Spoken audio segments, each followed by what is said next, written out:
Mission शक्तिर महिला मानक पई आसिला बड़ खबर। वर्तमान मुख्यमंत्री मोहन माझी बड़ घोषणा करिसेंती। मिशन शक्ति महिला मानक मिलिबो स्मार्टफोन, नुआ यूनिफॉर्म एवं नुआ आईडी कार्ड मध्य प्रदान कराजिबो। मिशन शक्ति भवन ठारे स्वयं सहायक गोष्ठी मानकु शुद्ध फेरस्त करा जायछि। एही कार्यक्रम रे महिला सशक्तिकरण एवं मां मानकर आर्थिक अभिवृद्धि को सुदृढ़ करने क्षेत्र में राज्य सरकार बैंक ऋण उपरे शुद्ध फेरस्त व्यवस्था सहायक होइछि।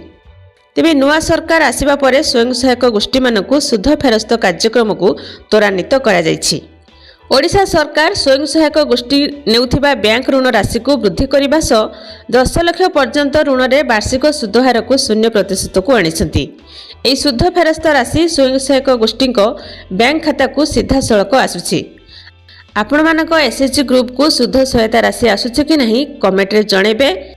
तेबे पूर्वरु 3टी पर्याय रे 318 कोटी 30 लाख 16,245 टंका दिया जायछि।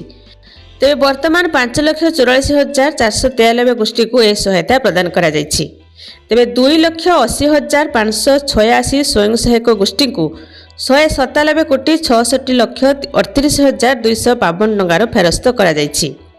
आपण मानकर एसएचजी ग्रुप को यह शुद्ध फेरस्तर टंका आसुछि कि नहीं आपणकर ग्रुप रो ना कोन कमेंट रे जणेबे।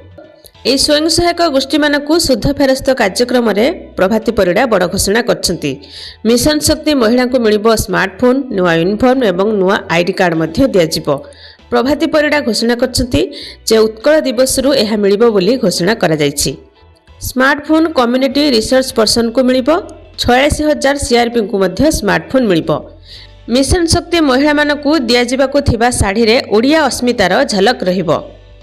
तो ये थिला एसएचजी ग्रुप रो महिला मानक पई गोटे छोट इनफॉरमेशन। आपण मानकर एसएचजी ग्रुप को एई शुद्ध फेरस्तर टंका आसुछि कि नहीं आपणको ग्रुप रो ना कोन कमेंट रे जणेबे। आ वीडियो को लाइक करिवे। केउ जिल्ला रो वीडियो टी को देखुछंती कमेंट माध्यम रे जणेबे।